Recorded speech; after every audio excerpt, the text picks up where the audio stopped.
Good afternoon, ladies and gentlemen. Welcome to our public forum with the title of In the Face of Great Power Rivalry, What Do Middle Powers Think About the Existing International Order? This event brought to you by FPCI Middle Power Studies Network, in short of MPSN, which FPCI established last May. FPCI MPSN aims to create an international network consisting of experts, think tanks, and practitioners from middle power countries in order to develop greater knowledge on the role of middle powers in international relations. Today, we are joined by around 200 registrants from over 15 countries, including South Korea, Turkey, India, Vietnam, among others. I also would like to welcome diplomatic corps from Libya and Turkey. Welcome. Ladies and gentlemen, this public forum is part of the Global Town Hall event series.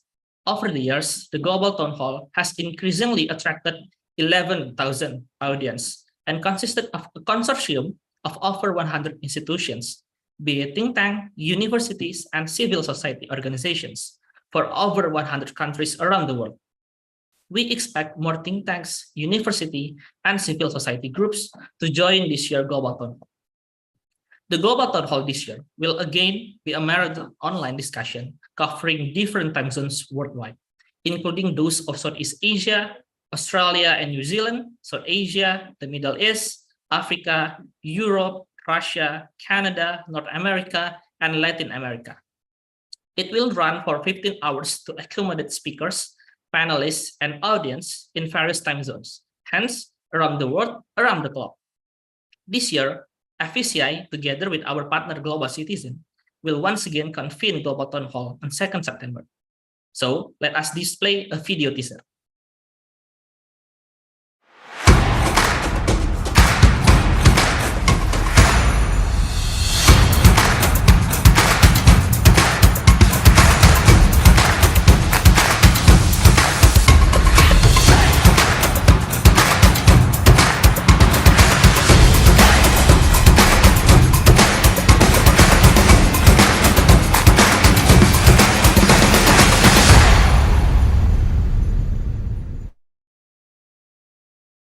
Right, so ladies and gentlemen, save the date and see you at our virtual Global Town Hall series on 2 September.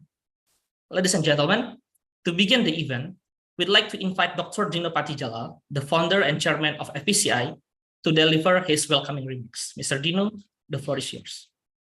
Yes, thank you, Dito. And I want to welcome all the panelists here, Professor Jagannath Panda, Professor Kuyon Chung, and Dr. Ahmad Rizki Umar, and of course, the director of the Middle Power Studies Network, Dr. Radityo Dharma Putra. I'm not going to speak long, but I'm really curious about the discussions today, because we all know that the world order of 1945 is anachronistic. It's just not tenable to be the 21st century order, and much needs to be adopted or reformed or changed about that international order. Now, the interesting thing is, even though this is sort of a consensus, but when I ask an Indian, a Chinese, an Indonesian, a Malaysian, a Brazilian, how do you want to change that world, right? What are the elements of it? Then I can't get a straight answer. So we are very good at saying what we don't want, but we are not very good at identifying what is it exactly that we want. And this is what this discussion is all about. I think it's a very important subject for us to understand and identify how the world order must evolve in the 21st century. And I know there are many answers to that questions. Right? So again, I look forward to hearing this discussion. And for all those who are joining this platform, I want to welcome you and hope you will be part of the Middle Power Studies Network that is intended exactly that, to see and examine how middle powers can play a unique role in shaping both regional and international order. And we would welcome certainly ideas that you might have for seminars and webinars, including conferences that hopefully we may be able to do. Thank you. Have good discussions. Thank you, Dr. Dino, for your remarks. Let us now get to our discussion. I would like to welcome our distinguished panelists who are already joining us here. Welcome, Professor Kuyon Chung, Dr. Jagannat Panda, and Dr. Ahmad Rizky Mardatila Umar. To start the discussion, I will give the floor to moderator, Mr. Radityo. The floor is yours. Thank you, Dito. Thank you, Padino, for a brief introduction. So I don't need to give the background for our discussion today. We have our three distinguished panelists, and Dr. Dino already mentioned that the world politics have undergone many changes, and the changing international order has been a discussion, be it about the UN system and how to add more members to the UN Security Council, also discussion about multilateralism, the new bipolar order or multipolar order, and so on. And I think it is important to have a discussion from the perspective of a middle power. So we have today with us three speakers from three different middle power countries. So we have Professor Kuyon Chung from Kangwon National University, Dr. Jagannat Panda from Stockholm Center for a Central South Asian and Indo-Pacific Affairs. And we have my good friend, Dr. Ahmad Rizky Mardatila Umar from University of Queensland, Australia. I would like just to start with a short remarks from each of the panelists. Short remarks regarding the topic, regarding what Dr. Dino already mentioned, and then we can have the bigger discussion. So I'll give the first chance to Professor Kuyon Chung.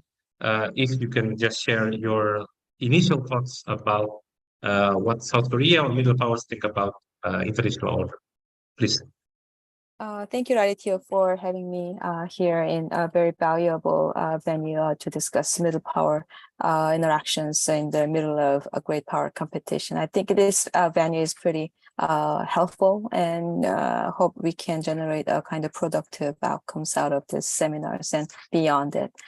Let me briefly talk about South Korea's perspectives on liberal international order or existing orders and how they perceive the benefit of it. As you all know, South Korea experienced a change of administrations from Moon Jae-in administrations, which was progressive. And now we have conservative Yoon Suk-yeol administration. And they have very starkly different worldview about how the world works and how the world should work. When it comes to the previous administrations, they perceive this as a very intense great power competition in South Korea, rather be with middle powers, maintaining the hedgings and kind of minimize the risk that we can kind of receive from great power competitions. And current Yoon Suk-yeol administration has very different understanding about this situation. Of course, the level of great power competition has been changed since for the last several years, but at the same time, Yoon Suk-yeol administration think that South Korea can be more secure and maintain its strategic autonomy if we can be aligned with our alliance partners. So strengthening U.S. alliances and therefore securing rules-based order is the kind of a priority of foreign policies and national security.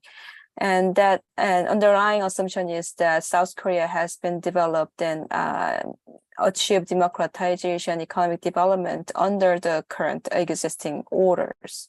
So in that sense, South Korea needs to secure and help the United States and other partners to secure these rules-based orders and to be more aligned with those countries to resist the authoritarian countries that are attempted to revise the current orders. So that's kind of basic stance of South Korea. And what we want is basically status quo, I think. Rather than we understand that South Korea is also seeing that the current order is kind of changing.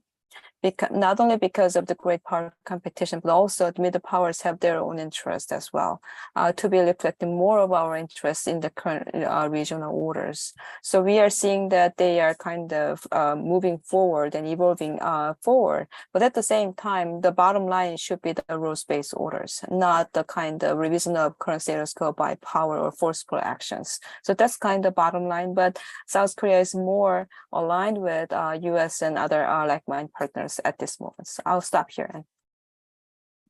Thanks so much, Priyo. And I think that's a very important point here. Just that South Korea, especially with the current administration, wants to preserve the status quo, align more with the US, traditional alliance of South Korea. And I think it will be probably a bit different with how India and Indonesia views the international order. So I will move to Dr. Jagannath Panda from the Stockholm Center for South Asia and Indo-Pacific Affairs. Jagannath, if you want to share your thoughts about how India views the current international order and India's vision as a response, probably as well, to Kuyon's explanation about South Korea. Thank you, Raditya, for that invitation. And also, I thank Dr. Dino Jalal for this kind invitation for this excellent discussion. I think, let me say, I have 3 specific points in the context of our discussion. One is that the theme of this discussion is about the middle power or not. And I think there are many kind of debates within India which is going on, and that needs to also needs to be understood in a greater context. And I think one thing is very clear at the outset, that there is no agreement about the definitional aspects of middle power. Middle powers are transitional powers who are trying to make a statement in world politics, trying to influence the international politics to their favor. And I think to that context, yes, India is a middle power. But we know for a fact that in Indian foreign policy, there are many conceptual formulations are being used. India as a rising powers to major powers. In fact, there are scholars who are calling India as a great powers in making. So I think there are many debates within India which is going on. But those debates also indicates that India is in a phase of transition. And since India is in a phase of transition, and I think there are 2 specific issues we need to understand. One, what kind of international order is really India is envisioning or really talking about? And second, what kind of order India would really like to live with? I think if we see the official and the political statements and the official articulations of India, particularly under the current government under Prime Minister Modi, there is a increasing thrust about as a power in Asia, which wants to live within a multipolar Asian order. So that itself explains that while India does welcome the presence of the US and extraterritorial powers like EU to come to Asia and be a part of the broader narrative, and also India welcomes the concept of Indo-Pacific. At the same time, India wants that the power formulation should stay with Asia, and therefore the power order should be multipolar in order in Asia, which will give enough space to India to take a leadership position. The second point is, I think, what kind of system within that order India would like to see. And I think within a multipolar Asia or a multipolar world structure, India would like to see a multipolarity within that multipolarism. So that means when it comes to the structural analysis or the structural part of the power analysis, India would like to see a multipolarity structural analysis in the power game. But at the same time, when it comes to the broad multipolar Asia, Now, where does Indo-Pacific really fits into Indian foreign policy? When India is talking about Indo-Pacific, India is talking about welcome the extraterritorial powers like US and EU to come to Asia and be a part of that broader formulations, that broader spatial formulations, which is about Indo-Pacific. So therefore, India's vision of Indo-Pacific is much more inclusive, much more fragmented, and therefore India would like to see, talk about a multipolar world order, and within that multipolar world order, India would like to see the power on the growth through a division of multipolarity. And that's how India would like to see. The other key point about India, which is my last point, which India is trying to take a leadership in many institutions. Of course, India is holding the presidency about G20. But apart from that, there are a number of regional and multilateral forums and institutions are there where India wants to exhibit its leadership.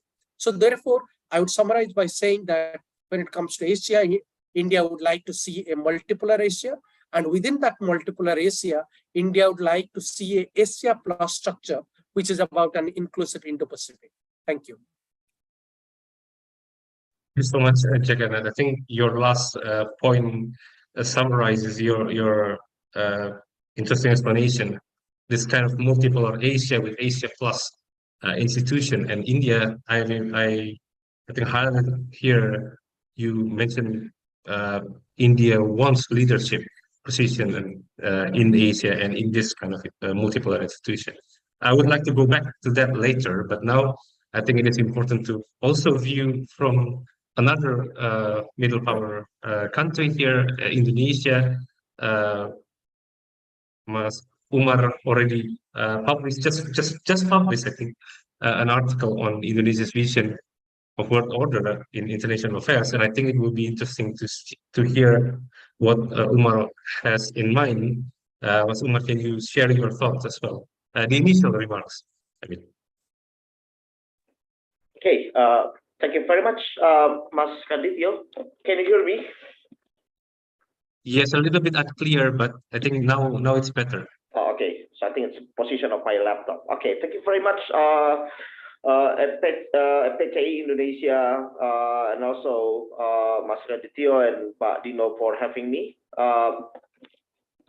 So okay, I would like to share something about how Indonesia views international order. This is based on my article. This just published by International Affairs, special section on Asian conceptions of international order. Before I move to Indonesia's position, I would like to highlight one important aspect about our understandings of international order.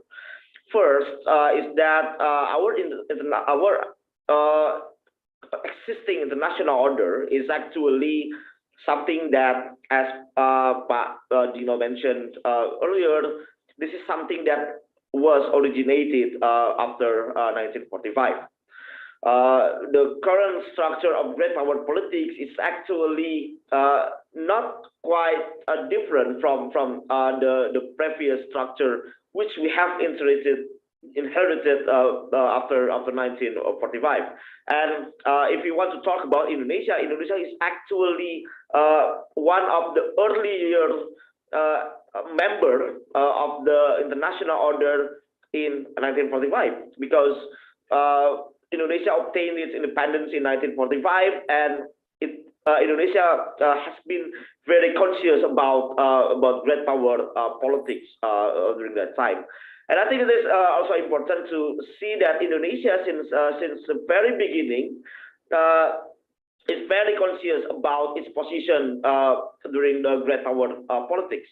In 1948, former Vice President Muhammad Hatta, the intellectual architect of Indonesia's foreign policy, argues in his famous speech that Indonesia should be able to row between two reefs, which means that Indonesia should be able to navigate its positions between the tensions between the Soviet Union and the United States at that time. These basic ideas that Indonesia should be able to navigate its positions between great power politics is the foundations of Indonesia's vision for international order, and also Indonesia's independent and active doctrine, which is now the principle that shapes Indonesia's foreign policy. But I think this is also an important thing to understand that Indonesia's vision of international order, which has been defined by the independent and active principle, is not only about neutrality between great powers. It is important to see that even though Indonesia was actually at the time arguing that we should be positioning ourselves between the great powers, the Soviet Union and the United States bloc, Indonesia also came with many initiatives to articulate these positions. Indonesia hosted the 1955 Bandung Conference, which was one of the most important momentum for the global decolonizations. Indonesia was actually, after that, the proposers of the UN General Assembly resolutions on global decolonizations, the resolution 1514, which laid out that the international politics should recognize the rights for self-determination. So this is something that I think shaped Indonesia's vision for international order as a middle power. So as a middle power, it doesn't mean that Indonesia should only stay passive in the great power politics. Indonesia envisioned itself with the initiatives to bring together many other small and middle powers to engage with the current international order. So this is something that I think could be made as a lesson learned for the middle powers vision for international order. In the past 20 years, Indonesia also is also conscious with the tensions between China and the United States, for example. And in the past 20 years, Indonesia placed itself by constructing engagement with United States. Indonesia has been a keen projector of democracy in Southeast Asia, and also Indonesia hosts the annual Bali Democracy Forum, which is one of the important aspects of Indonesia's current vision for international order as a middle powers democracy. But also Indonesia at the same time engaged with China by engaging with the Belt and Road initiatives, for example. One of them, which is one of the prominent issues at the time, is that Indonesia engaged with the view to get material benefits for economic engagements. So this is something that Indonesia plays and visions in international order. So basically, Indonesia's vision for international order is an international order that enables space and articulations of small and middle powers to articulate their interests. And I think this is something that is also important for Indonesia's engagement, that the articulations of Indonesia's vision is based on three principal aspects. The first is the respect of sovereignty, which is Indonesia's foremost argument in international politics. The second is that it's not only about respect for sovereignty, but also sovereign equality under international law, which to some extent leading Indonesia to play a more constructive role as a G20 chair to mediate between Russia and Ukraine last year, which is based on the idea that we have to adhere to international law and have a sovereign equality. And the third aspect is multilateralism. And Indonesia in the last 50 years so far envisions the regional order as the basis or the cornerstone of engagement in international politics. So these are three aspects that Indonesia wants in international order. I think, and to conclude, that these visions position Indonesia to play constructive role with its own capabilities. It is true that Indonesia does not have capability, economic and material capability to influence international order, but it doesn't mean that Indonesia is passive. Indonesia always wants to have initiatives. The question, and this is something that is also reflective of me as an Indonesian analyst, is to what extent these visions can be materialized. This is something that is dependent not only on the structure of international politics, but also with the foreign policy makers. And as long as Indonesia has a keen foreign policy makers that is conscious of its principle, then I think this is the way that Indonesia can constructively bring to international order. I'll stop there. Thank you very much. Thank you, Mas Umar. Again, I think it's very important points here, especially with the idea of international order that allows or that enables small and middle powers to engage on their own interests. That's a very interesting point. So instead of, as Kuyon mentioned before, South Korea preserving the status quo, India trying to have a multipolar world order with Asia Plus, and with India as one of its leader, Indonesia is instead.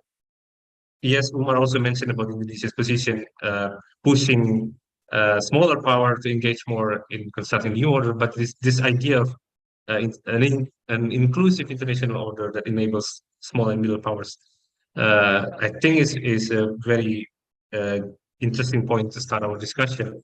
And I will start by saying, especially with the current tension between great powers, not only about the US and China. Yes, in Indo-Pacific, in Asia, we have the presence of the United States and China in looming there. But what happened in Europe as well, between Russia and Ukraine, also affects the current great power politics.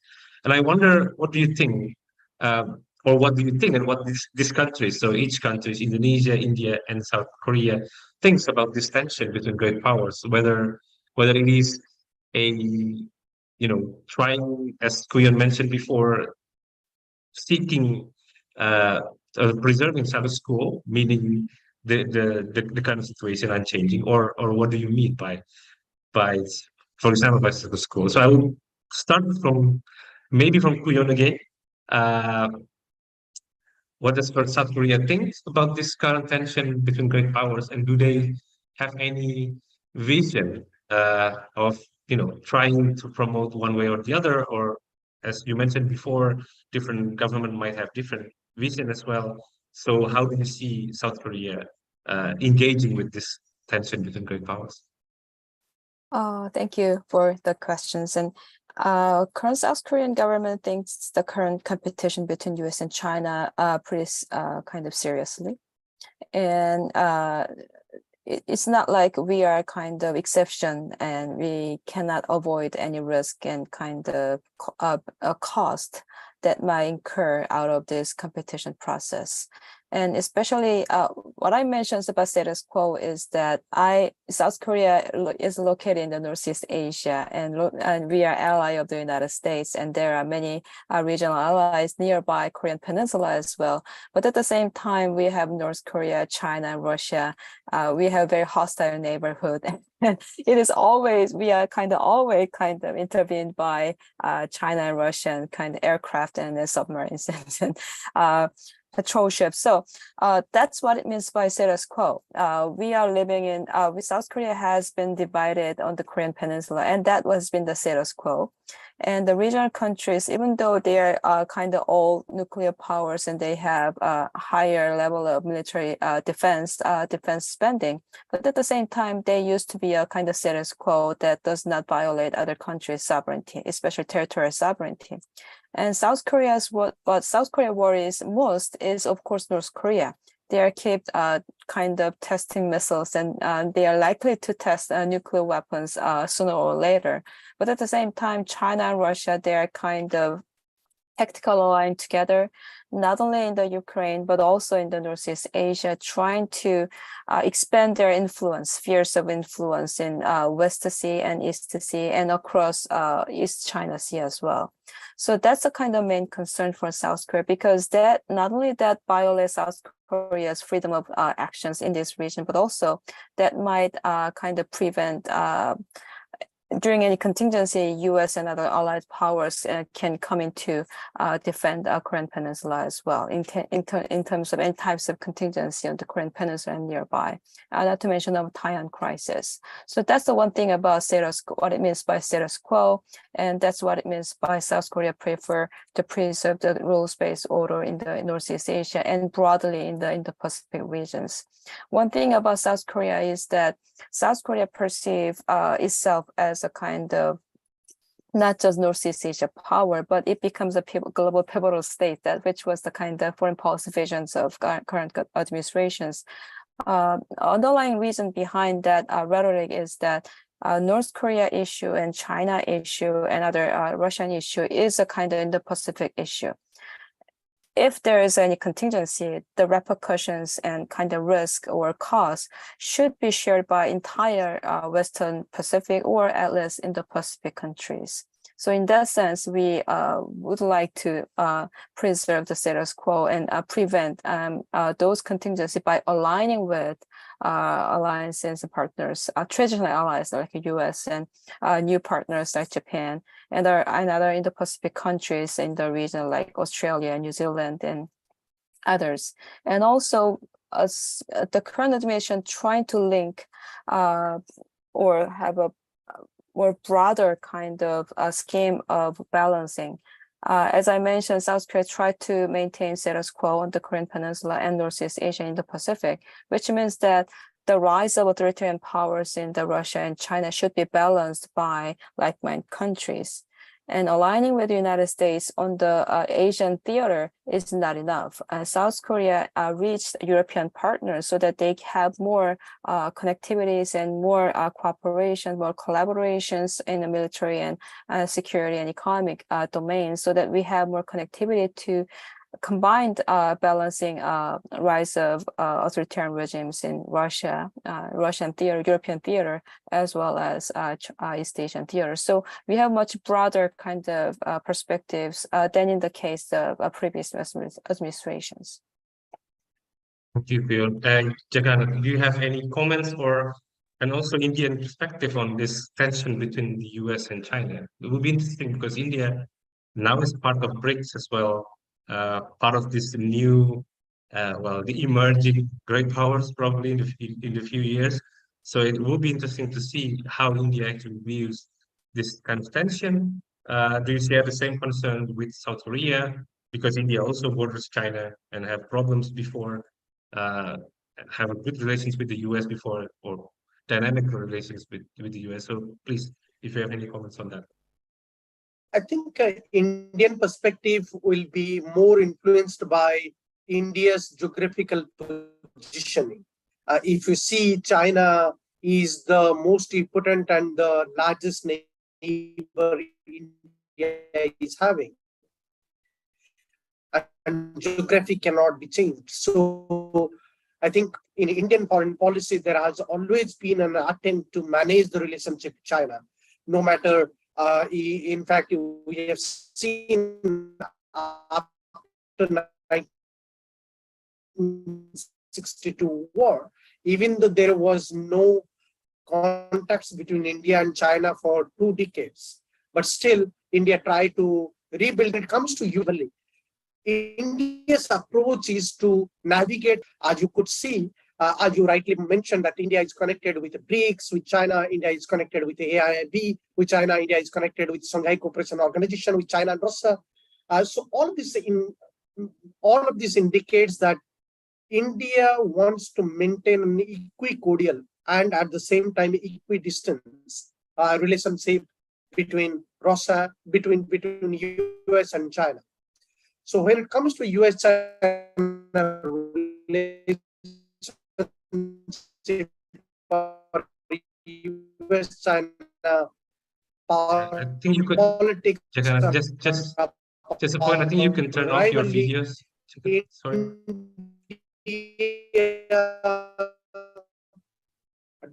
does not necessarily takes a part in it. I try to ask much more. Yes, I was saying that when it comes to major powers relationship from this power politics, at the same time, when it comes to engaging with the major powers, US and China, through the that I would like to make is that which needs to be understood from India's context, is that India is continuously aiming to improve its own positioning in the global order. As a rising power, India wants to have more say. As a rising power, India wants to have a more partaking and leadership vision in the multilateral institutions. So therefore, you will see in Indian foreign policy, India is now talking about more and more global South formulations. And the global South formulations is mostly about encouraging the emerging economies or the developing economies across the South-South regions of the world politics. In the Asian sphere, India wants to really encourage some of the ASEAN countries, including Indonesia, to be a part of these global South formulations. India also welcomes countries from Middle East to Latin America to African regions to be a part of this broader global South formulation. Now, why India talks about the global South formulations?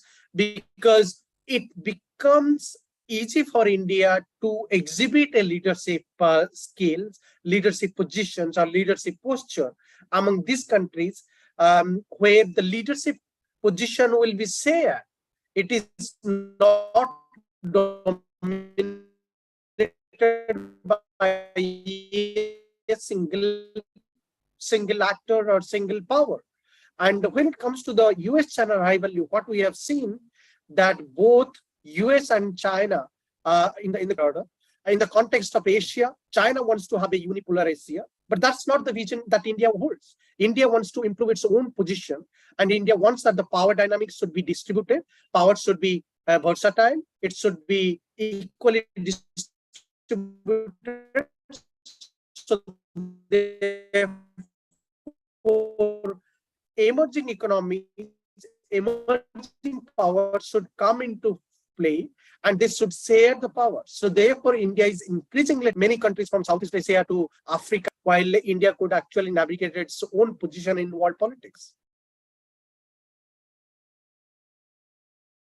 So much, Jagannath. I think it highlights different views or between India and South Korea, and I wonder if Indonesia has different position on that, Mas Umar. I think you mentioned before the sovereign equality, but I wonder whether the same understanding also applies in Indonesia. I think Jagannath mentioned this shared leadership, but at the same time, India also has a larger share compared to the current order. Do you think Indonesia also wants the same thing, or Indonesia is kind of reluctant to actually being one of the leader of this new order?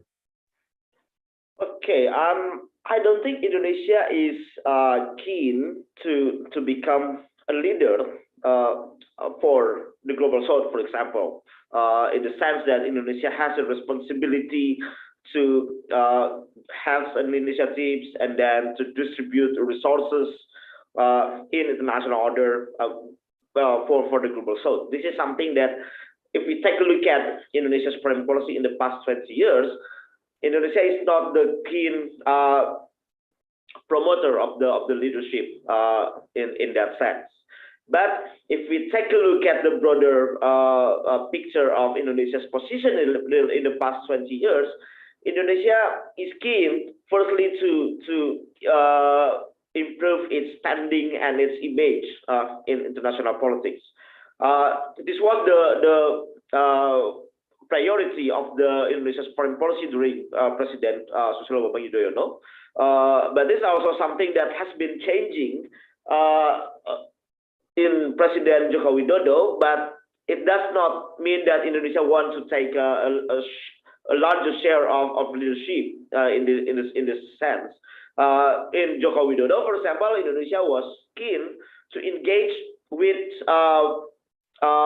some, not only some great powers, countries like China, but also with other major and middle powers like Japan, United Arab Emirates, and Saudi Arabia, in order to gain material benefits from international order.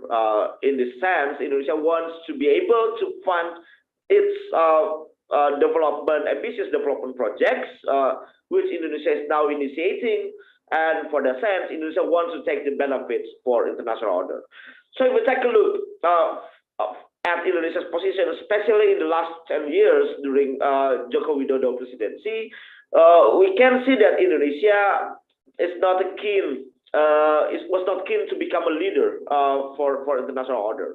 Indonesia plays a constructive role in the sense that first, Indonesia wants to maintain its positions in international politics. Indonesia wants to be respected by other countries and ensure that Indonesia's chairmanship of G20 and ASEAN, for example, is successful.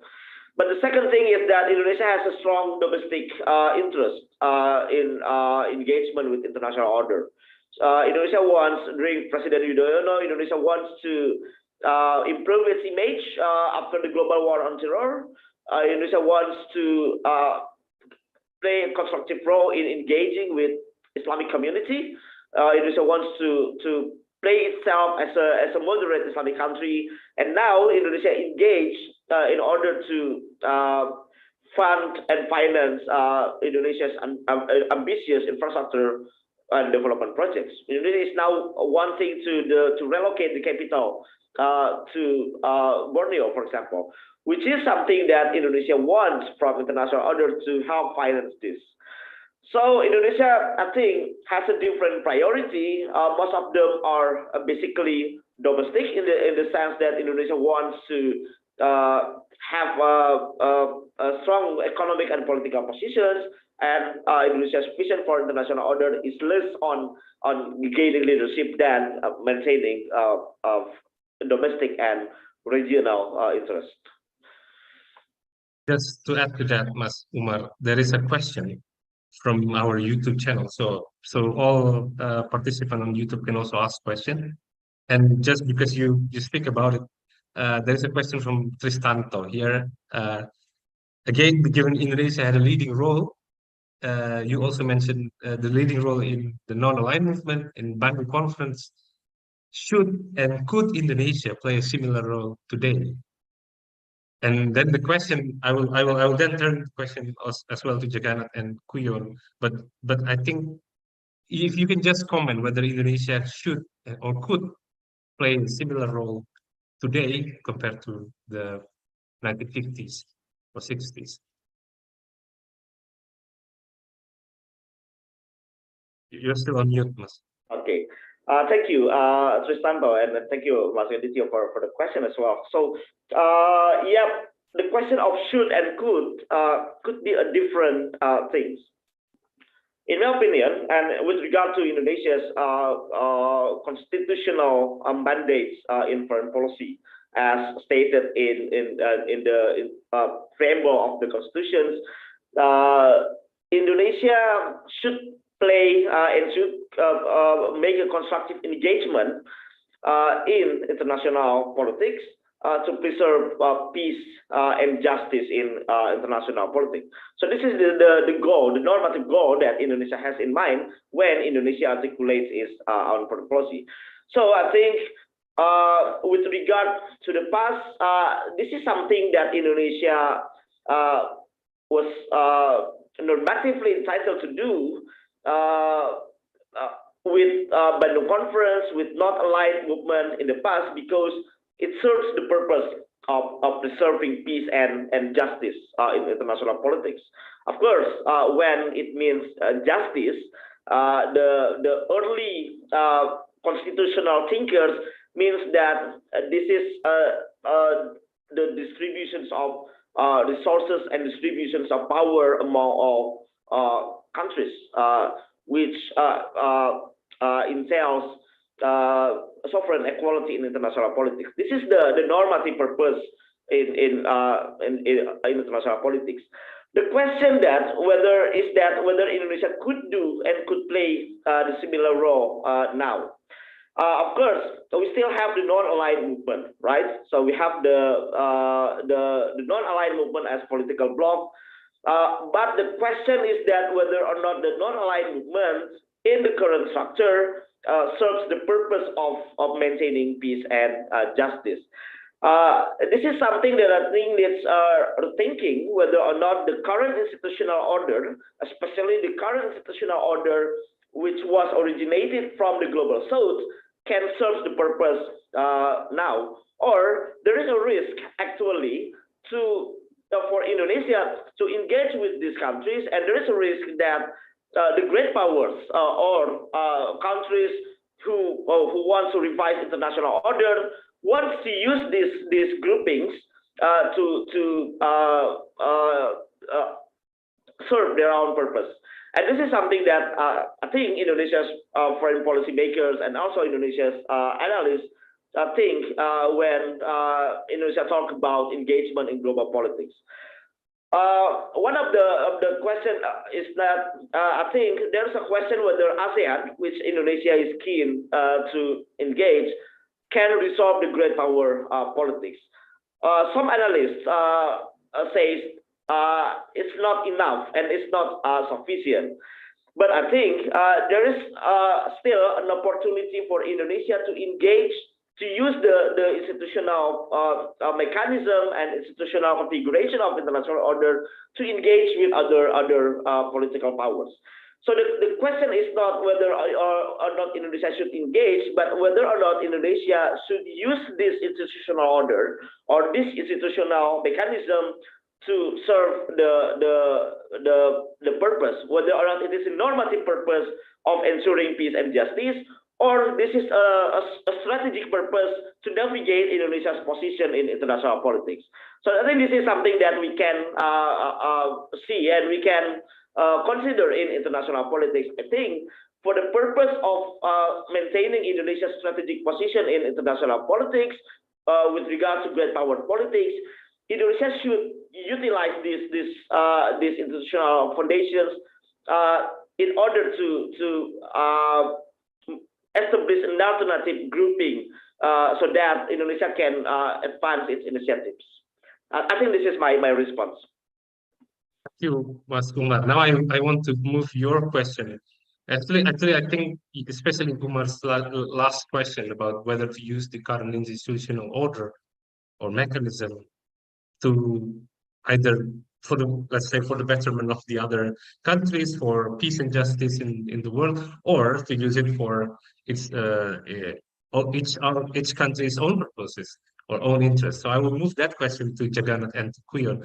So if Jagannath could comment on that, and also whether India actually sees the current current order as sufficient for India's purpose, for India's interest, or India wants something more, because I think you've mentioned before this kind of multipolar world order, but whether the current multipolar order is enough for India to achieve its own purpose.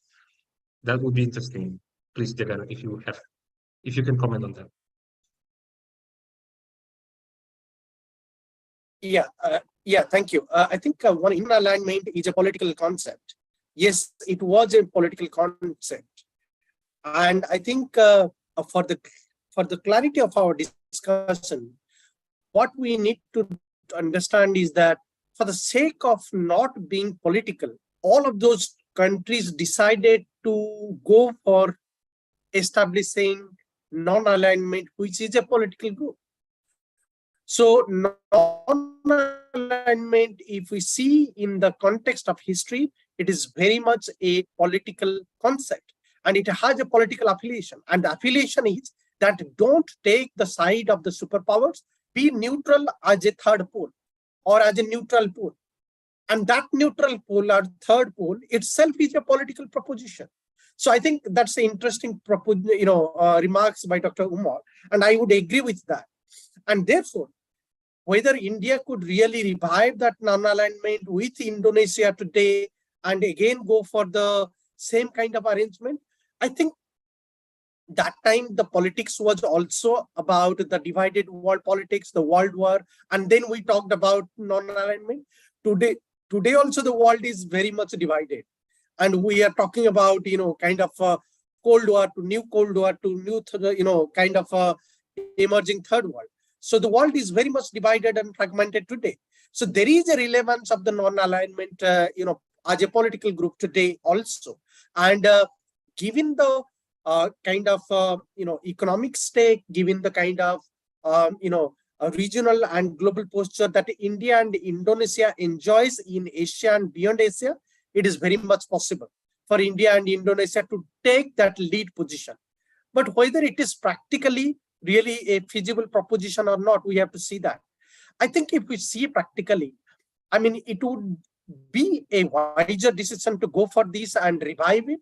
But again, I believe and I doubt whether it would be really successful, because each of the powers, be it India, be it Indonesia, they would like to execute their national security interest. They would like to execute their national economic interest. So I think national interest becomes the hub of foreign policy. And therefore, it is very difficult for the countries to really stick to the non-alignment principle. Even though in India, there are a lot of debates currently going on. India has moved away from non-alignment to multi-alignment, but I don't really think so. There are sets of non-alignment still visible in Indian foreign policy. Of course, India is having a multi-alignment strategy, but non-alignment as a concept is still not very dead. It's still very much relevant in Indian foreign policy. So there are still relevance, attached to the non-alignment principle. Now, coming back to your second question, what kind of world order India would like to see currently, and what kind of future world order? I think India would like to see that the world becoming much more fragmented and becomes much more divided than what it is right now. And once the world is much more divided, it gives enough space for India to act as a leader from the global south, or from the emerging world powers, or from the emerging powers formulations. Right now, even though today we are talking about multipolarity, but let's be very practical. I think the Americans, they still dominate most of the global institutions. The world politics is still very much dominated by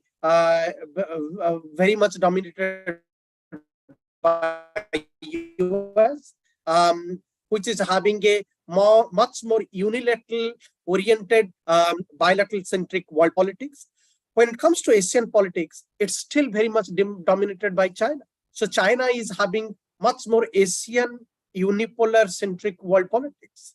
So I think India would like to see this trend getting diffused, getting more fractured, and power become much more structured at the multipolarity level, at the structured level, where most of the emerging powers should enjoy their own say, their own voice, and enjoy their own position in regional and global politics. And therefore, India would like to see that world becoming much more multipolar. And therefore, India would like to be with a country like Indonesia. India would like to be with countries like most of the countries like in Southeast Asia, because India is still not a very effective economy like China, like the US. India's economic competence is just $3 trillion $3 trillion US dollar. Or 3.5 trillion US dollar. India is aiming to become a 5 trillion economy, whereas the Chinese economy is 18 trillion economy. So China is operating from a position of strength.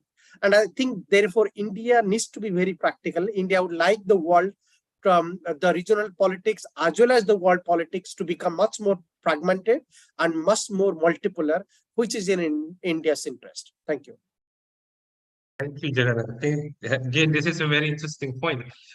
Before I move to Kuyon, I think this is an interesting answer. India wants a more fragmented world just because it will create, more multipolar order. So you have not just two or just one power dominating over the other or competing against one another, but then you have several countries, not only China or the US, but also India, Indonesia, other countries as well. I wonder whether Kuyon has a comment on that, and if you could also mention how South Korea views, this discussion about having a more fragmented or multiple words, and then I will move back to Umar to ask about his comment as well. Please, Kuyon. Yeah, thank you. Well, South Korea also perceived that current international order is fragmenting. But at the same time, we do not see that as a kind of secure. We do think that that is a very uncertain, that create more uncertainty and more risk to South Korea, because that means that kind of diffusion of power balance across the international world, which means that U.S. power is kind of declining, which has been supported the liberal international order after the end, after World War II. In which, as I said, in which South Korea has been developed into a kind of current status as a democracy and economically vibrant countries. So that's kind of bottom line of South Korea's understanding about current international orders. We see that there is a fragmented power diffusion, but at the same time, that is not the interest of South Korea. So in that sense, South Korea wants to scale up our contribution to kind of maintain the status quo, maintain the rules-based orders and existing the liberal orders, which has been sustained by like-minded countries, not only by the United States, but also many like-minded countries in the world. And at the same time, we try to show more presence in the multilateral settings, not only the existing kind of multilateral forum like G20 and another ASEAN +3, all the existing forum, but at the same time, we try to be more present at the kind of emerging kind of multilateral and unilateral settings. Like that's why South Korean president wants to be joining the Quad or Quad Plus and other kind of emerging unilateral cooperations in the Indo-Pacific. Not to mention of AP4, Asia Pacific 4 for the Ukraine kind of stabilization operations. So that's the kind of one thing that I would like to mention that South Korea wants to not only just be aligning with like-minded countries, but at the same time, South Korea current new administration try to take the leadership roles in the current international orders. And for the future orders, as I mentioned, South Korea prefer to have less fragmented. It's not like South Korea wants the U.S. Kind of stays at the position forever, but at the same time, South Korea wants to have a kind of a stable and consolidated power base from which the existing rules-based order can be secured. And like-minded countries should kind of contribute to that purpose, and South Korea should be one of the kind of members to do this. So I think the kind of very bottom of South Korea's approach. Thank you, Kuyon. I'll move back to Umar, just to have your comments on Jagannat's point before about the fragmented world and whether Indonesia also wants that, or if Indonesia is closer to South Korea's position in trying to, yes, it's fragmented, but it's not good for our own security. What do you think Indonesia's position is? Okay, so I think Indonesia is more ambivalent on that because as we can see from a security perspective, and I think this is something that our security scholars in Indonesia think, is that fragmentation can lead to crisis, right? And then if we have divisions between great powers, contentions between United States and China, and we should also recognize that the tensions between US and China will be centered in the Pacific region, and it is possible that Indonesia would be one of the arena for international conflict. This is something that our security scholars think about how to mitigate some risk emanating from the security tensions. So we have now a debate about anti-access technologies and anti-access strategies to make sure that Indonesia has its own territorial integrity in the case of great powers tensions. So from a security positions, the fragmentations, the polarization in international order is bad, because it will mean that we will be grabbed into conflict that we actually don't want to happen in the region. However, I think this is something that the business community in Indonesia, also some elites around President Jokowi also think, is that fragmentation can be good for business. The fragmentations in international order means that Indonesia has more choice to leverage its positions, to engage with a country who give particular benefits for example, investment, for particular development financing, and if we take a look at the debates surrounding ASEAN right now in Indonesia, is that there is more benefits that Indonesia wants from the great powers as Asian dialogue partners. So this is something that there is a domestic politics, of course, behind these positions, and I think this is something that Indonesia also face with regards. This is a dilemma that Indonesia actually face with regard to great power competitions. So what happens now is that Indonesia wants to leverage its economic potentials, and then positioning its economic potential as a basis for Indonesia's foreign policy, so that Indonesia can take economic and material benefits. So Indonesia engaged with China with the Belt and Road initiatives. Indonesia comes to the Middle East, to Saudi Arabia and to the Arab Emirates to negotiate whether they can support Indonesia's capital relocations. This is the engagement that Indonesia actually do to navigate its positions. However, it's also come with risk, because capital relocation is a huge project, right? So it could cost Indonesia more than economic resources, but also its independence from the great powers positions.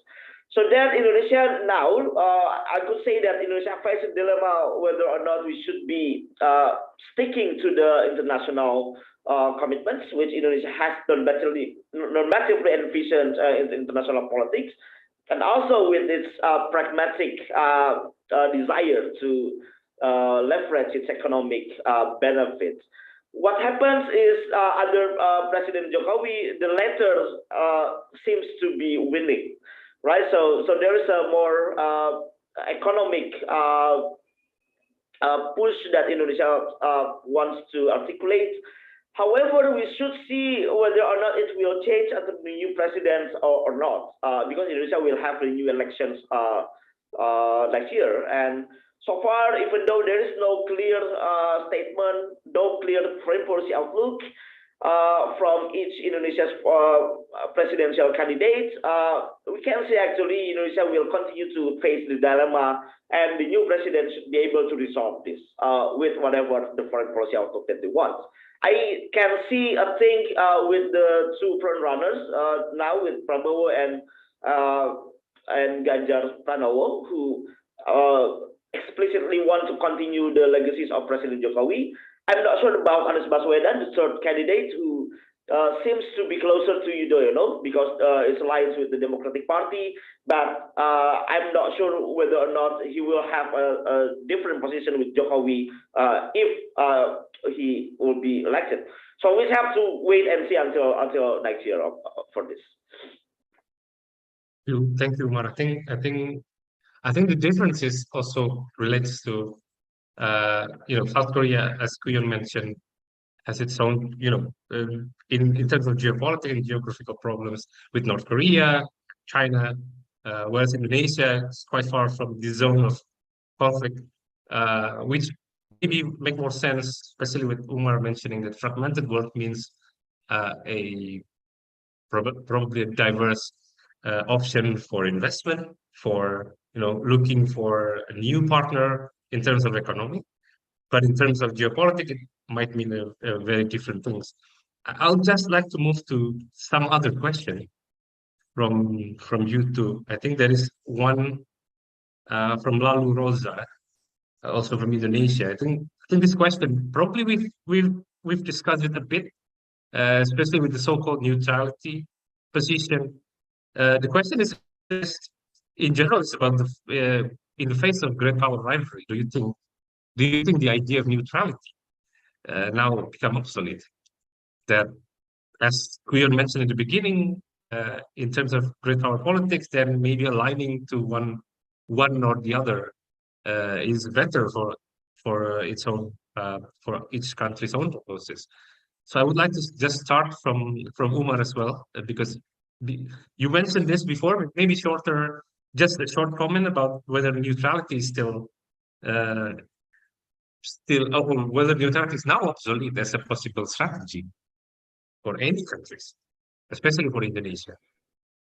Okay, thank you very much for the question. I think first, and I would like to reiterate my statement is that Indonesia never envisions neutrality for international politics, simply because practically it is very much difficult to have its neutrality in international politics.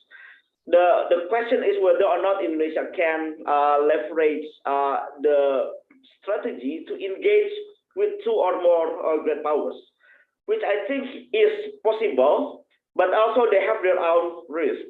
If Indonesia engage very much with China to gain its material benefits, then there will be some possibilities that Indonesia's positions in the region, for example, with China is now also claimant in South China Sea disputes, will be very much dragged into this position, which is something that would not be good for Indonesia and would also make Indonesia's credibility go, especially among Asian countries. If, for example, Indonesia is taking sides explicitly with Australia, for example, or with U.S. allies in the Pacific region, we should also see that Indonesia does not actually have the enough capability to maintain and mitigate the risk from that explicit taking sides. And this is also important because Indonesia has not been historically allies for the United States. So there is a risk for that. So what happens now, and I think we could see also in the future, is that Indonesia still navigates the positions, tries to engage with both powers, and try to get benefits with whatever powers offers more benefits. While also at the same time, Indonesia wants to take its credibility as a regional leader in ASEAN in order to mitigate the risk, so that Indonesia will be able to maintain stability in the Southeast Asian region, free from the great power interference. This is, I think, the questions that is more important for Indonesia, because it is not only about neutrality, which means that Indonesia should not be taking sides, but also how to respond with the proper strategy. The current strategy is to make ASEAN as a regional order, which some analysts might be skeptical of it. I personally think there is some values in engaging with ASEAN as a cornerstone for engagement with great powers, but Indonesia should also consider other options and widen leverage with all middle powers as well. Thank you, Umar. I'll move to Kuyon and ask also the same thing, whether you think, you mentioned it before the current administration, the previous administration of South Korea, it is very different. The idea is to basically hedge together with other middle powers. What now is moving to a very different position. So if you can comment on that, and also about neutrality, and whether you think neutral position is still visible in these days. Okay, so as I said, the change of administration has been provided very different the environment for South Korea to navigate the current U.S.-China competitions. And I think the level of competition has been changed as well. During the previous administration, Moon administrations, it was just the beginning of the great power competitions, and nobody actually knows that who's going to win. We still don't know who's going to win in the U.S.-China competition, but in the early days, we are very uncertain about the repercussions of great power competition. We didn't expect de-risking or decoupling. We didn't expect Taiwan issues. So many things was been pretty nascent in those times. So in that sense, Moon administration tried to maintain kind of hedging positions so that they can minimize the risk between great power competition. But at the same time, South Korea's very long-standing issue is North Korea. And North Korea only talked to China. So that's why we are kind of maintaining accommodating stance toward China so that we can maintain the momentum for dialogue so that we can start the denuclearization kind of negotiation with North Korea. So in that sense, we are kind of tilting a little bit toward China during the Moon administration, but Yoon administration not only emphasize this rule-based orders and aligning with the United States because we are sharing this value and security interest and economic interest, but at the same time, the underlying assumption is that China has not been very productive in kind of persuading North Korea to be at the table of negotiation. Given that China is balancing between North and South Korea, then South Korea will not maintaining accommodating kind of position vis-a-vis China. So that's kind of just the current unilateral position between U.S.-China competitions, and also China's kind of expensive maritime strategy toward Western Pacific is also kind of violating South Korea's interest as well. So we are kind of saying that neutrality is no longer viable options for, at this moment, at least to the theater of Northeast Asia. But when it in the broader Indo-Pacific, we can accommodate more kind of interinstitutional balancing kind of options. We are aligned with many other kind of non-alignment countries, kind of a cooperative platform. We can join that as we already have joined the South Pacific country islands, South Pacific Island platform as well. But at the same time, in a broader kind of theater, we can, of course, I think consider the kind of joining those platforms. And neutrality might be kind of working position, but overall neutrality in terms of great power competitions is not viable option at this moment. I'll move to Jagannath, if you can comment as well on the issue of neutrality and whether it is a viable option for India or for other countries, especially in terms of great power rivalry. Jagannath, please. Well, oh yeah. Yes, I'm so sorry for the internet connection. It's raining heavily for last couple of days in Delhi, so there has been a problem in the internet. But yeah, about your question about neutrality, I think that's an interesting proposition from India's point of view. Let me make this point at the outset that I think if you see in the current structure of world politics, no powers are neutral in their foreign policy approaches.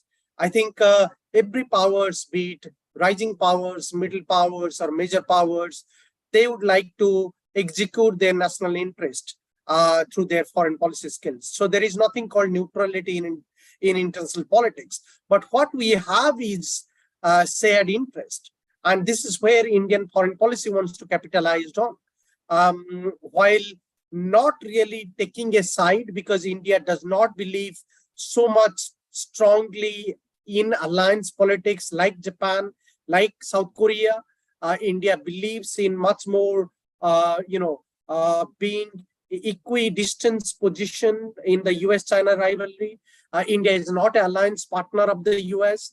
So therefore, India's approach is to maintain an equidistance from all of this power politics. But at the same time, what India looks when it comes to neutrality is to have more shared interest. And that's how India is talking about rising powers formulations in world politics, being itself as a rising economy in world politics, being not really being a United Nations Security Council permanent member.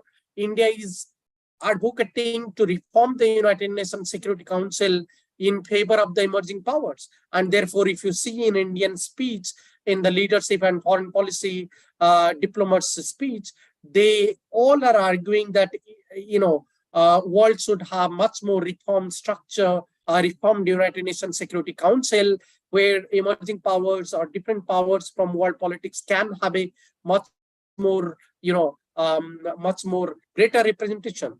And what does that mean? That means India wants to execute its own position in world powers, in world politics. And therefore, today when India is talking about neutrality, India is actually talking about shared interest with the like-minded countries in order to. And the second fact in Indian foreign policy, which is the most important thing, the rise of China threat. I think 2 decades back, India, even though saw China emerging as a security threat, but India never prepared to face China as a security threat, except the nuclear, going for the nuclear test in 1998-99. Today, India's preparation is multidimensional.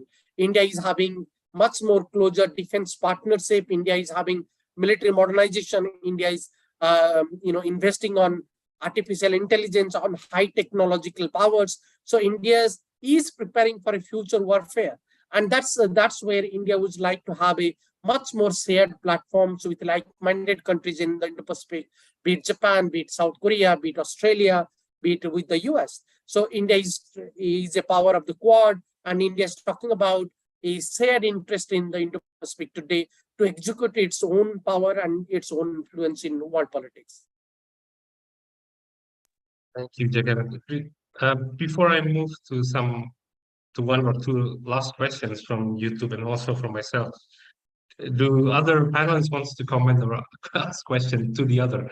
So if you, Kuyon, I think, or Umar or Jagan, do you have any questions to other panelists? If not, then I can move to some one questions which interests me here from YouTube is from Slovenia, so from Fitco.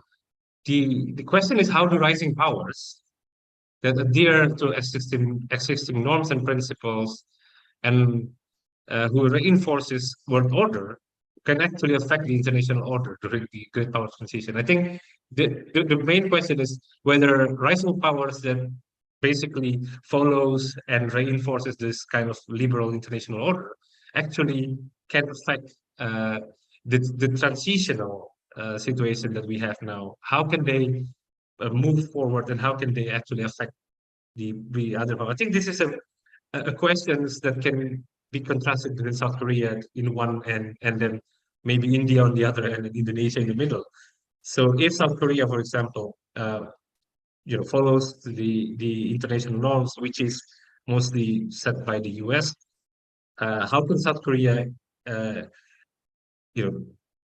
influence the next transition of international order? Because the question would be for India would be easier, because India is trying to influence it, to change it, whereas South Korea trying to preserve. But if you try to preserve, then how do you influence the next stage of the order? So I will move to Kuyon first for this question, I think. Well, I think it depends on the kind of types of international order you are talking about, because under the kind of very ambitious term of international order, there are very diverse domains and diverse institutions, diverse norms actually.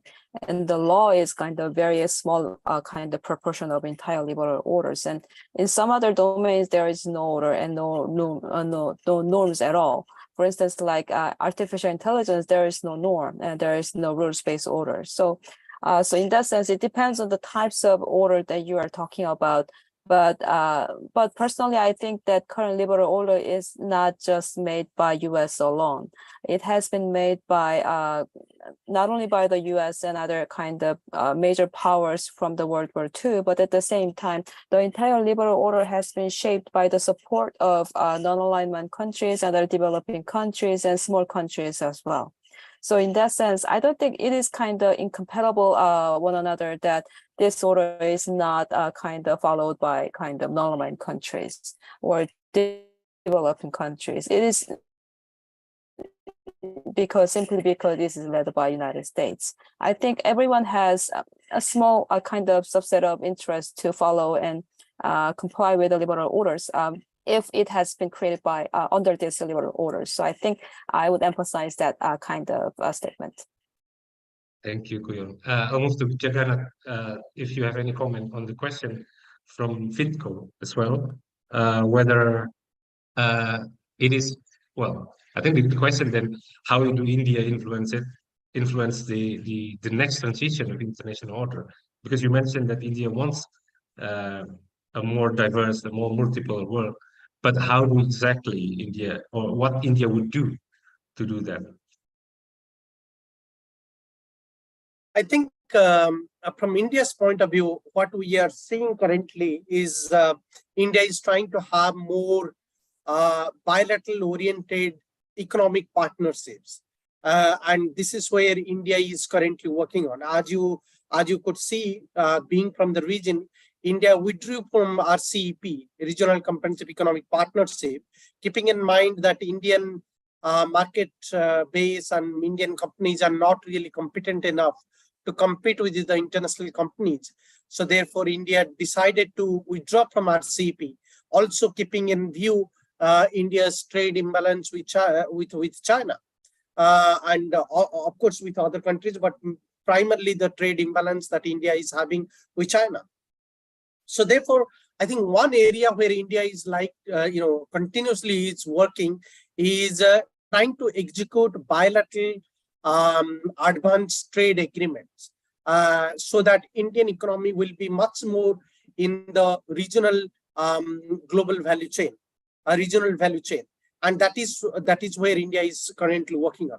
Second is India is currently working on trying to improve its own domestic infrastructure, as well as trying to connect India much more in terms of multimodal connectivity with the other sub-regions of Asia, be it Southeast Asia, be it Middle East, be it with the Indian Ocean regions or Bay of Bengal. We see a lot of connectivity projects India is executing. So all of this suggests that India is trying to make itself as the center of the new regional supply chain networks. So that means it is a progressive foreign policy which wants to make change both in the domestic context as well as in the context of the regional power positioning. Therefore, you will see that India is trying to, position itself more as a regional leader in the Indo-Pacific, trying to emerge as a connectivity bridge for the new supply chain networks, and trying to emerge as an alternative to China in many sense, trying to improve and try to invite international companies to invest within India. So I think these are the areas where India is continuously working, trying to execute its own regional and global foreign policy standing. And this is a progressive chapter. This is a chapter in progress. And I think India would like to execute more foreign policy measures, trying to improve its own regional as well as global economic standing. But at this moment, as I mentioned earlier, Indian economic standing is still very emerging in nature. It is not very competent enough. It is just 3.5 trillion economy, which is not really a vibrant economy to influence the regional and the global politics. But it is a chapter in progress where India is positioning itself as a much more progressive power in the regional new alternative supply chain networks. Thank you, Jagannath. I'll move to Umar for the last question. Again, I think the same question. What would Indonesia do in this case? Indonesia always tries to stay, in the middle, trying to balance both polars, for example. But what can Indonesia actually do to actually, produce what Indonesia wants? So I think this is something that is interesting, and one of the key aspects that Indonesia tries to do is to engage with multilateralism, whether it is with United Nations or whether it is through other international institutions in regional and global politics, like ASEAN, for example, or most recently with G20, for example, which Indonesia has done last year. One interesting thing from Indonesia's chairmanship of G20 is that Indonesia was able not to resolve the current tensions between Russia and United States, for example, or to end the war in Ukraine, which Indonesia was not able to do, and Indonesia was not did not intend to do in that case. But Indonesia was able to at least force and persuade Russia to present in the summit in Bali, and also use the G20 forum as a channel for informal and formal bilateral meetings between US and China, or between China and Australia, for example, which is something that Indonesia has been able to do. So this is something that, with regard to power transitions, and I think this is illustrated very well with Indonesia's role during the war in Ukraine, for example. Indonesia did not intend to affect or influence what other countries want to do. Indonesia did not and could not persuade Russia to end the war in Ukraine, for example. But Indonesia was able to ensure that the G20 summit can be used as a way to calm the tensions. So at the time, Sergei Lavrov was attending to the G20 meeting in Bali, and he did not pull Russia out during the summit, which is actually something that Indonesia can try to do. So this is something that Indonesia can do in the case of power transitions. Umar, I think that's also again a different way to actually engage with the international order from a very different position. Just one closing remarks from each panelist. I would just, if you can make one sentence about what each country wants for the next let's say the next international order in general. As Kuyon mentioned, there are many aspect of international order, but in general, if you can just summarize it in one sentence, maybe starting from Kuyon, South Korean perspective of international order, if you can just make one, and then I'll move to Jagannath and then Umar. I think you're still on mute. Well, I haven't. Yeah, I haven't really thought about. Can you guys hear me well? Okay. Yes, we can. Yeah. What I would in South Korea would emphasize for the next international order would be sustainability. I think it's not just talking about military and security relations, but at the same time, when you look at non-threatening security issue like climate change, supply chains, and other human rights and humanitarian crisis, it is not just about power transition, but it's more about the entire world is kind of facing uncertainty. So in that sense, I would emphasize sustainability as a kind of another target for the next orders. Thank you, Kuyon. I'll move to Jagannath. If you can also make one.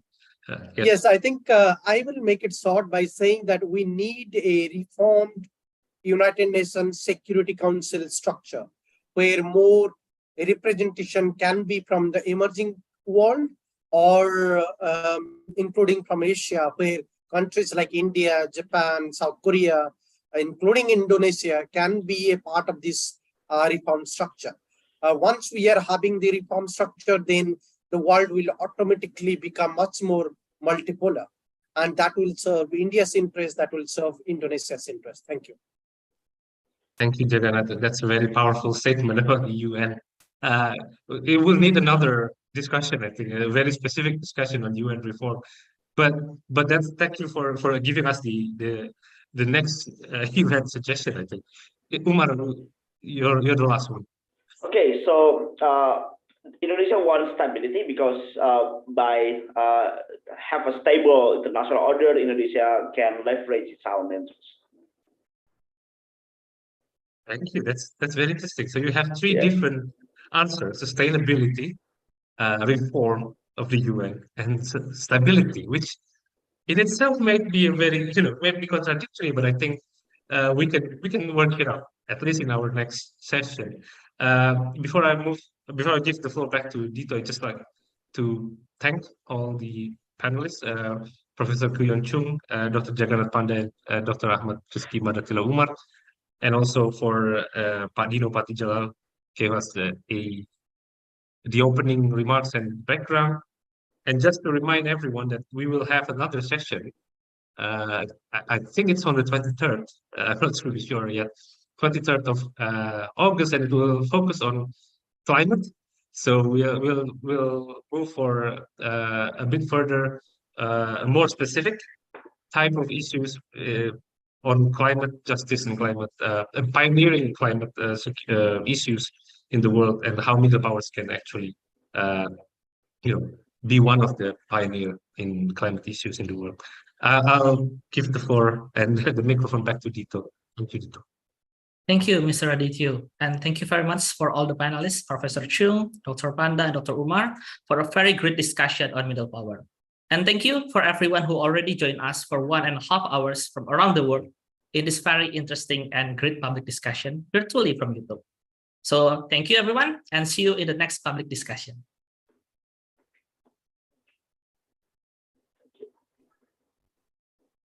Thank you so much. Thank you. See you next time. Bye-bye.